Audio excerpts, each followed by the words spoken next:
Hello, beautiful, lightful souls. Today I'm talking with Karen Noé, who is a psychic medium, spiritual counselor, and healer. Most of all, I love talking with her about the angels. She was initiated into the world of angels in a dark night of the soul, you might say, but she's a wonderful medium, and let's dive in to this conversation. And thanks to those of you who have signed up for my intuitive writing course or joined my spiritual community, which meets twice a month, or booked a reading with me.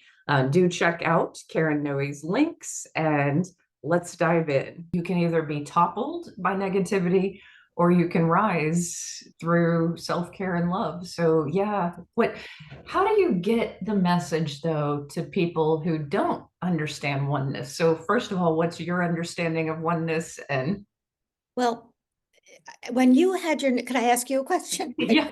When you had your near-death experience, a lot of times people come back and they say they feel that oneness in an instant. I don't know if you had that experience. Did you? Yeah. But when we're here on Earth, it's hard, other than I could only say when you meditate, you could feel that oneness every now and then, not always. But to understand after we leave this physical body, we'll feel that oneness in an instant, that we are all connected. And oftentimes when people come through I'm also a medium. When people come through in appointments, giving messages to their living loved ones, they feel how they have affected the living loved ones through the living loved one's eyes, as if they are the other person, because they are. It's Yeah. hard to understand when we're here in the physical body, though. I always encourage loving yourself first. And once they do that, they're able to send that love out to others as well.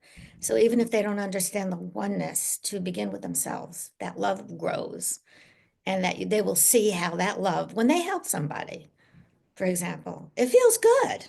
And that's because they're one with the other person. It feels good. I tell people to try that, extend that love, try to see through the other person's eyes right here and now, rather than wait until it's too late. When you go through that life review, do it now and create peace in your life and in the world as well. So tell me some of what the angels are telling you right now, to spread to people. Okay, so I don't know where to begin, but as I stated before, the messages started to come right after I saw the light, and I learned that was St. Francis of Assisi, who's been gently guiding me and protecting me and telling me to spread love and peace. And then fast forward after Dr. Wayne Dyer died, um, synchronistic events, we'll just say it that way because it's too long of a story, brought his family to me. The first one began on a bus. I was sitting on a bus and there was one seat available, and Wayne Dyer's daughter sat next to me, and the rest is history. I'm sharing this for a reason. For a period of 3 years after connecting with his family, and he has 8 children and a wife, he connected with very specific messages for them so that they knew it really was him. Nobody else would know the things he was giving out. But he also came through as a group consciousness called the We Guides. And as the We Guides, it would be hard to differentiate Wayne Dyer from the angels, from the ascended masters, from St. Francis of Assisi. But they came to promote peace again, peace on earth, peace within, and they gave us 33 concepts for inner and outer peace. Then we fast forward now. Oh boy, now the angels are asking us, all of us, to spread peace on earth because, as you know, we really need it. We have to see through each person's eyes, no matter what they're saying or doing, try to understand why they are saying what they're doing, even though we don't why they're saying, even though we don't understand it, it's okay to see why they are doing what they're doing, to spread the love. Focus on what you want rather than what you don't want. Focus on love rather than on the hate. And in so doing, we'll be creating peace on our end and understanding that that light is always there. And the angels are helping us every step of the way. So I'm curious about the 33 messages, though. Can you give us some of those? It's a lot. I talk about it more in my book, We Consciousness, but they gave us 33 concepts because 33 symbolizes spiritual enlightenment and the upliftment of all of mankind. And pretty much it talks about how we are all one, and whatever we do to ourselves or another affects everybody. And that includes animals. It affects nature. It includes nature and how what you were talking about with nature and what we're eating, what we're putting out on the planet. It affects everybody. It talks about forgiveness and love and how time is an illusion. And I don't understand it myself. This is how they explained that one. um, if you imagine a yardstick and you're standing on the yardstick on, say, 12, the 12-inch marker, right? All you see right there is 12 inches. But if you step above it, you see everything in an instant. And that's the way it is. That's what they were trying to explain, to understand that time is an illusion. Yeah. Um, And I believe we can heal the past when we heal in the present. If we send that energy out, it's almost like it's layered. That's the way I see it from the souls on the other side, is exactly. they just show me it in layers. And it's not really the same the way we experience it here. And I think that gets hard as a medium and a near-death experiencer to translate that. Like, how do you tell someone, well, your loved one has changed, they still retain their personality, but Yes. they understand time in a different way. They understand learning in a different way. They understand so much more. They see the bigger perspective. They see how it affected everything, past, present, and future. Yeah, So that's why I try to tell people to try to see the bigger perspective right now. Don't wait until it's too late. Try to yeah. see how you're affecting people. See the bigger perspective on what you are doing, how that's affecting people and animals and the environment. And one way to do that is to think about the legacy at the end. So a lot of times our ego is triggered in a moment. And yet, when you look at the very end, at transitioning out, you just think, oh, well, I'd just be kind to that person and help them evolve a little. I wouldn't be mean. I'd just go, take care of yourself, be better. Exactly, exactly. And I tell people to forgive those who hurt them. Ask for forgiveness for those that you hurt as well. It's not always easy, but it's worth the effort. It really is. So tell me a little bit more about Saint Francis. I love it that you have a connection to a saint. I interviewed another near-death experiencer, Sean Lether, who has a connection, and he was raised Mormon to Saint Teresa. And so, Oh, yeah, okay. she came to him in his near-death experience and the spiritually transformative experiences. Absolutely. Well, Francis, by the way, after six, he keeps coming to me with messages. He doesn't like to be called St. Francis. I say that so people can understand who he is. Francesco. We labeled him as saint, but I always was, from the moment I was born, trying to promote peace in my family and with my friends and so forth. So that would make sense that he promotes peace and also for the animals. I am very much an animal lover. I'm a vegan. I started to feel the pain of the animals after the experience with the light, and I never was able to eat meat or dairy again after that. I know that's not popular. People don't like to hear that. And it doesn't mean if you're not vegan that you won't be able to connect with the angels because that's silly. Of course you can. I don't, I think we're just so out of balance as a culture. And what I tell my students is it doesn't hurt to just add some vegan meals, into your life. It's Right. good for your health and you can begin Exactly. slowly. And I think that is one way to just become more in tune with things. And the more sensitive you are, I know this is weird, but I hear my rosemary plant and it's kind of a loud plant. It talks to, and it's very pungent and it tells me how much water it needs. And Yes. I'm like, oh, not only am I talking to plants, I'm hearing them. That's awesome though. That because you're one with the plant. That's what it is, right? And as for the animals, I've taught around the country and I see, even an auditorium room filled with people, how many vegans? Maybe two. So I know what I'm saying is not popular. However, what I can say is what you said. Maybe one meal a week, eat a plant-based diet. And Yeah, in doing so, each one of us can save one animal's life. I And know. I know. Edgar's Mission in Australia, they have a wonderful slogan. If we could live happy and healthy lives without harming anyone, Mm. why wouldn't we? It's better than another people say, oh, if you're a vegan, you think you're better. Absolutely not.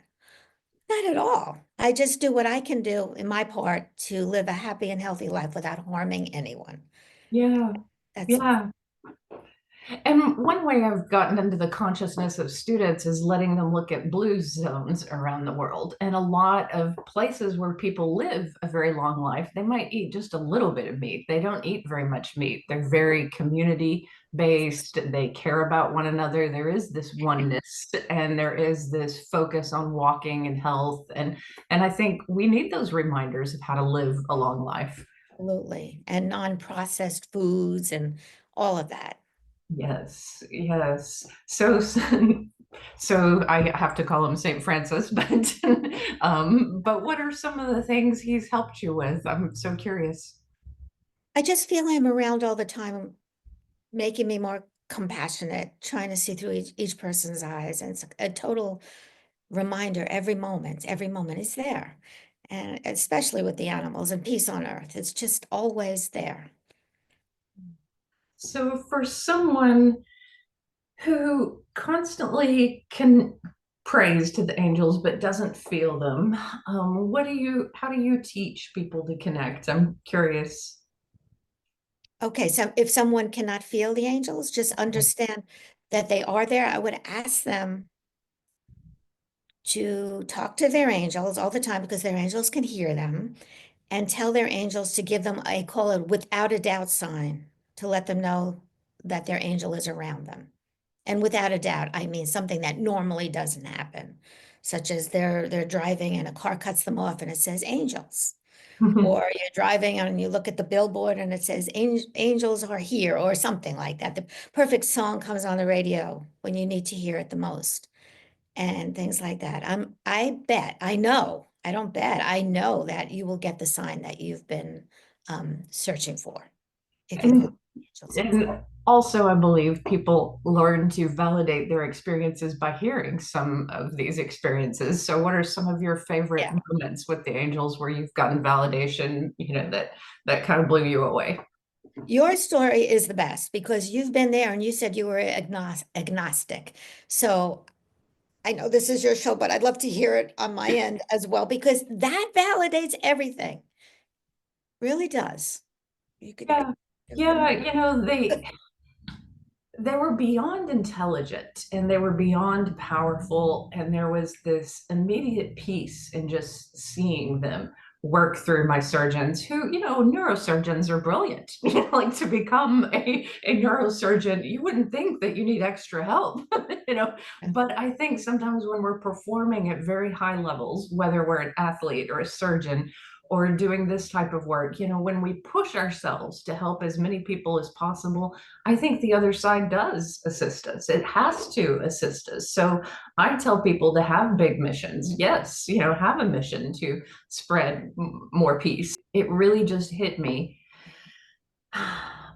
that we're not alone, that we're truly not alone. In our darkest moments, as you mentioned, in our dying moments, we're surrounded by help and support. And so there have been times after the near death experience when I felt low or depressed, but they usually step in, like usually in those moments, because I had that knowing, you know, bizarre things have happened. Like when I had a Kindle, a book was downloaded without me downloading it. And, I mean, I didn't do it by accident. No one did, like there was no way and it was a self-published book, but it was about a man who he ran, and he was a therapist, and he ran a therapy session, but it was right next to an area where there were a lot of pets that needed to be adopted. So it was near an adoption center. And so all of the therapy that people had, they ended up adopting pets. So they got sober and adopted pets. And it was all these short stories about people's lives changing and kind of being rescued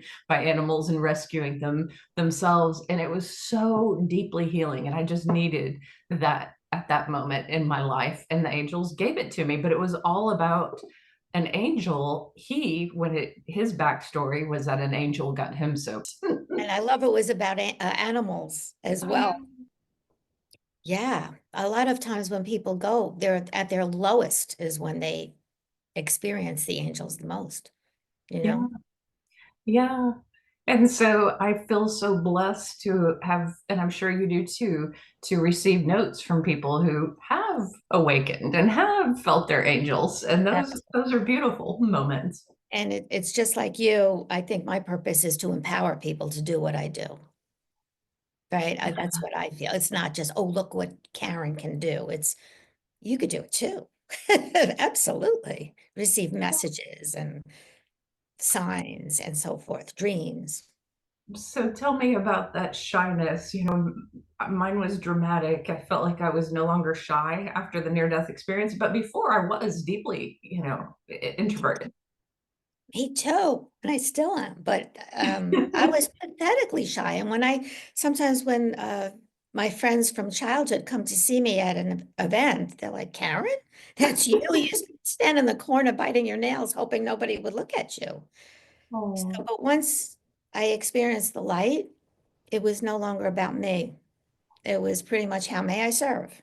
How may I serve? You activate the people you're meant to activate, or you touch the hearts of the people you're meant to touch. And yes, it isn't about us. And I think I've been surprised, I've been on TV shows and different things like this, and people will get nervous, and I'm like, it's not about us and the producer, it's about the woman dying in her bed, the man in hospice who turns this on, at the last minute and has an awakening. Exactly. Right. Yeah, it's about the people in grief. It's the people who can't shift, and we are that shift. That's right. So tell me a little bit. I know you said it's a long story, but tell me a little bit more. I love it that Wayne Dyer is able to come through. Well, as you probably know, you receive messages from deceased loved ones as well. They retain their same personality as they were here in the physical plane. I think they do that to show the living loved one that it's really them. So Wayne Dyer is loud. You know, he was loud. He spoke on, he had so many books. I don't know how many. Um, so when he came through, he was very loud. And the first time he came through, as I said, I was sitting next to Serena Dyer. He has 8 children and a wife. I was ready to speak about life after death at a Hay House convention in Orlando, Florida. That was right after Wayne passed. And they had a bus going from the hotel to the conference center.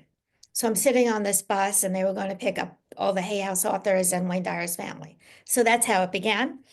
So we went, pretty much nothing happened on the bus. I was just telling Serena, ask him for signs, because he's probably going to give you a sign. I call them without a doubt sign.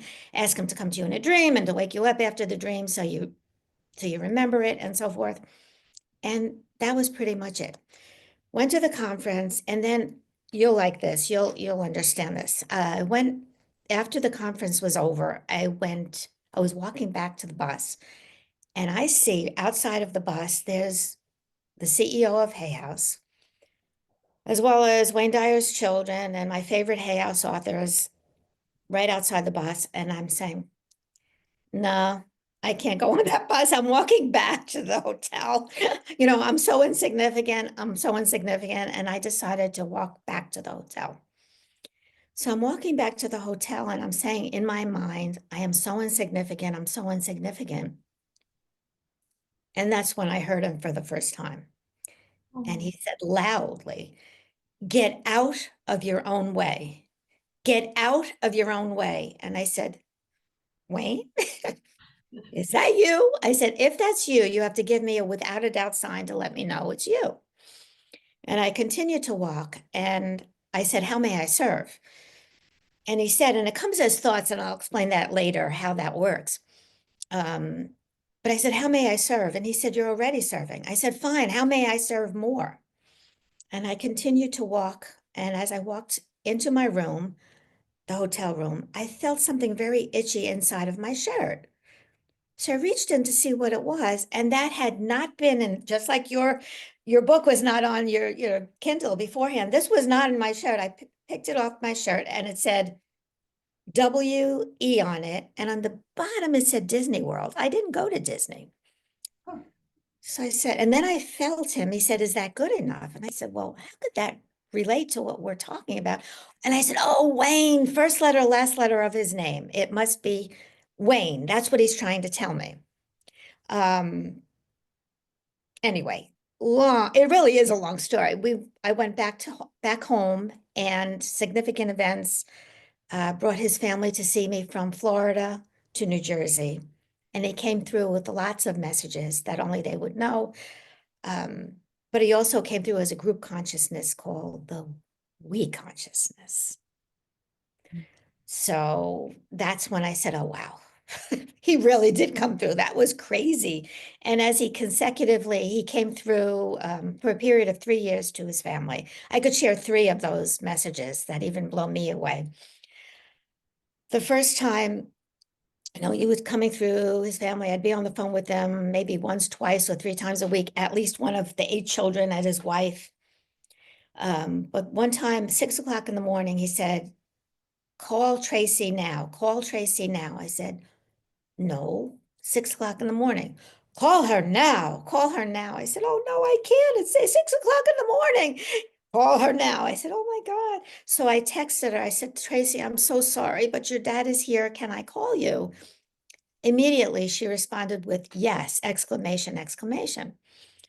So I called her and I said, "I'm really sorry, but this is the message. Before you say anything, what he wants you to know is, yes, he could hear you, but you can't hear him. What does that mean?"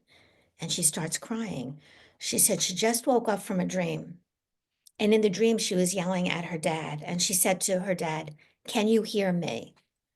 And his message was, "As I can hear you, but you can't hear me." Another time, oh boy, there's so many. There was another time, well, I have one. Serena, he told me to call Serena, one of his children as well. "Call her now, call her now." I'm not calling her. She's not answering the phone. So I knew it was urgent. So I called Sage, the other sister. I said, "Sage, your dad is here. What's so important that I have to call Serena at this moment?" She goes, "Karen, Serena is ready to give birth right at this moment." And she didn't post it on Facebook. Nobody knew about it or anything like that. I said, "Could you put the phone," because she was in the room with Serena. I said, "Could you put the phone by your Serena's ear?" And she said, "Sure." And the message was, "Daddy's here." And she goes, "Oh my God." And she was quite embarrassed, but the moment that she was ready to give birth. And another one, finally, that I'd like to share, he also has a son named Sands. And I had not talked to him a year prior to this. What I'm going to talk about is, all of a sudden, one day I went to the bank, I came back, and an email from a year before that appeared on my screen from Sands. So I said, I guess Wayne wants me to call Sands at this moment. So I called Sands and he answers the phone. He said, "Oh my God, Karen." I said, "What? What's going on? Your dad wanted me to call you and say, go for your dreams." He said, "Oh my God, I'm on the plane. I am moving from, where were they, in Florida, moving to Maui. And I was asking my dad for a sign if I'm doing the right thing." And his message was, "Live your dream, go for your dream." No, he was loud and clear, and he's still loud and clear, and I still feel I'm insignificant, but he still does it anyway. And maybe that's why he comes to me, because I trying to put the ego out the back door. You know what I mean? So when the messages come, they know it's really him. Yeah, does he have a message for the audience right now? Yes, that we are the ones we've been waiting for. We're looking for somebody else to create the peace on earth, but we are the ones we've been waiting for. And to love yourself, as you said before, create peace within, and then extend that love, just like what I was saying before. But it begins with us. And understand that we're all connected. It's always the same message over and over, that we are all one. Whatever we do to ourselves or another affects everybody. One beautiful way sometimes yoga communities put this is just see everyone as your brother and sister. Everyone. You know, Exactly. like Exactly. there's a deeper respect I think you give to people when you think of them in that way, that everyone is family, every single human being. We're a human family. And that's that's hard for us at this time Yeah. You right know what now. he's saying? He's interrupting. I'm sorry about this, but he's saying to understand that we are one with God as well. And to understand that we all are divine beings of love and light, and to understand we all can create miracles. Not the miracle workers are just the ones that know that they are miracle workers, but we all are. We have God within us and we are one with God. And as we connect to that light and heal ourselves, we spread more light. I mean, even I tell people this, even from your home, there are teenagers who walk to school past my house every day. And so I like to think that my light might touch them, and the light of protection that I put around my house might also protect them. You know, that we are what we do, but we are also our energy. And that is a beautiful thing. And that's partly what the angels teach too, is energy is real, it's protective, it's healing, it is intelligence, it's many things at once. And we're spiritual beings having a human experience. It's not the other way around. As you learned when you left your physical body, that energy survived. Yeah, that really the energy is much bigger than the brain and the body. Like our soul is much larger than this experience. And yet we give so much significance to that. That's the big joke, I think, is we laugh when we're over there like, oh my God, we took it so seriously when Yeah. there's so much more going on. So yeah, that healing and connection. So I know everyone says meditate, and I say this, near-death experiencers say this. What are some of the meditative practices that help you? That's non-negotiable. Every single day I meditate with the intention of connecting later on in the daytime. So it's not during meditation, because then it would be like you're expecting something, then it's not meditating. Meditating, you just have to be. You could just focus on your breath or focus on a sound in the room. Sometimes I just focus on my body, inside of my body, just being present. And when you do that, sometimes I hear that. Do you ever hear that? That bee, that ringing? Yeah, Because the other side, they speak to us on a higher frequency. And I don't hear that all the time, but every now and then I'm like, okay. And then once you don't want to change your focus, because then it'll go away. Sometimes I just use a mantra. Sometimes I don't use guided meditation anymore, but when I started meditating, I did use a guided meditation because I wasn't able to quiet my thoughts. So I would tell people not to get discouraged if you start to think when you're trying to meditate, because you're programmed to think. So to just sit there, set aside maybe 10 minutes in the beginning, then get to 20. And if you could do a half an hour, that would be great. Because the reason why I like to do a half an hour every day is because if I do think a lot of that time, at least I'll get a few minutes in there that I'm quiet in my thoughts. And that's all I need. And that's all you need to tune into the frequency of source, to tune into who you really are. Because if your thoughts are going a mile a minute and they're speaking to you as thoughts, you won't be able to hear them.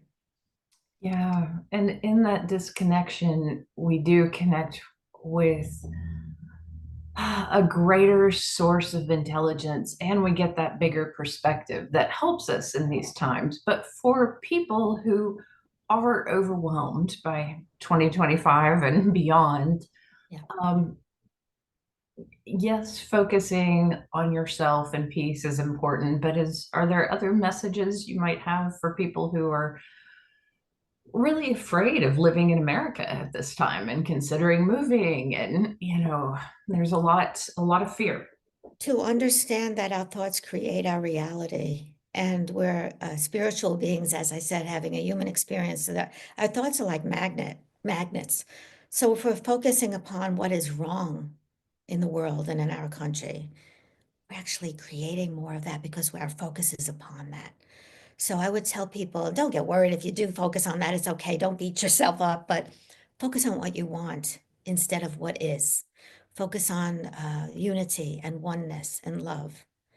Focus on solutions rather than on the problems. Post on Facebook and also on social media about love in the world and what you desire rather than what's wrong.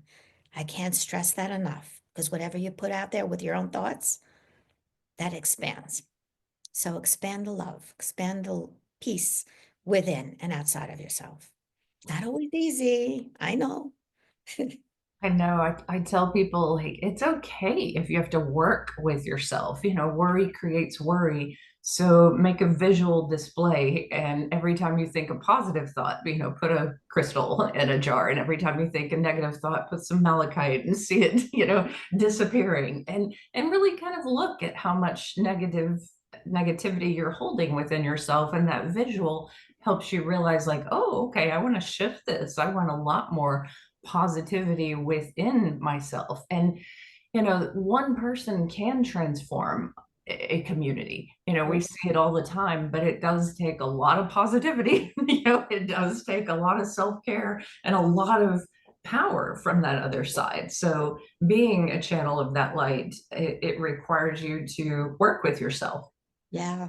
You know what really works is gratitude too.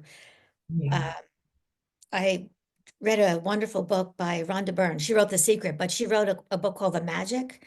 And Yeah. she talks about how 28 days forms a habit.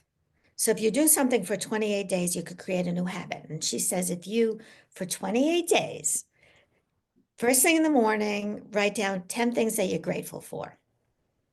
And this is the key, keep doing this every single day. You can't say the same thing more than once, which is like, it's easy the first couple of days because I participated in this exercise. But after like the fifth or sixth day, I'm like, oh my gosh, what am I thankful for? Then I started to say, my gosh, the things I took for granted are what I'm most grateful for. That I could see, that I could talk, that I could hear, that I could walk, the air that I breathe, and everything. And then I started, oh, I'm grateful for this, I'm grateful for that. And it just, then it was so easy every single day. I was grateful for even the bathroom mat. By the 28th day, I was grateful for the bathroom mat. And it just created a new level of thinking in my thoughts. Everything I looked at, I'm grateful for the beautiful flowers out there and for that baby that I see outside. I drive to work and I like that. I like this. I like that. Oh, she also says for 28 days also to get either a rock or a crystal that you like, put it by your bedstand. And when you're ready to go to bed, you pick up that rock and then you think about the best thing that happened that day. Mm. Right? So you're thinking sometimes there's so many things that you were grateful for, the good things, and sometimes not so great things, but you'll always find something. So you're waking up being grateful, you're going to bed being grateful. You will see how things change in your life. I would tell people to try that exercise. Oh yeah, and the idea of positive psychology is so powerful, and we don't create better work through being stressed. We create better things through being grateful and happy and at peace. And Yes. so really meditation, gratitude, some physical exercise, and spreading it forward, doing something nice for someone, either whether it's an email of thanks or just, telling someone how you appreciate them also generates some of that. So if you do all of those things for 28 days, you shift. And I've challenged my students to not complain for a month. It is a challenge, and they have found themselves at work, and what they have said is that they got to know people better instead of connecting over complaining about managers and weather and all these things, that they actually ran out of things to say. So they're like, where are you from?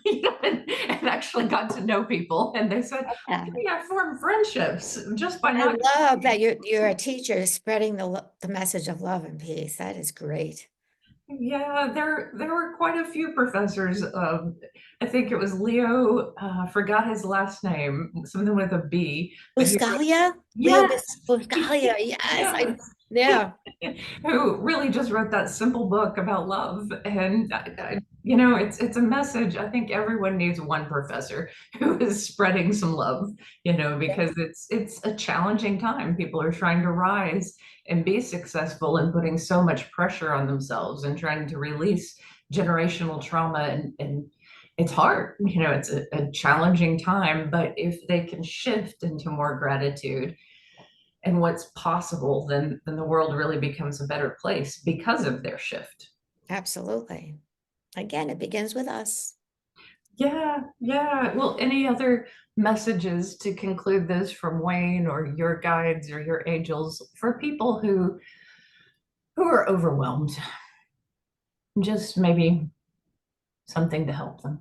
To understand, to remember who they are. They are divine beings of love and light. And when they're going through their toughest times, it's hardest to feel that within themselves. If they can try to meditate, there are many exercises they could do, like tapping really works for, you know what tapping is. You tap on acupuncture points. I'd say to Google that, tapping, emotional freedom technique, um, exercise works, all of it. Focus outside of yourself. In other words, try to help others. And you will see by taking it off of yourself and what you're going through, when you help others, you feel better. You really do. And you're not alone. You never are. Talk to your angels and your guides and your deceased loved ones because they can hear you.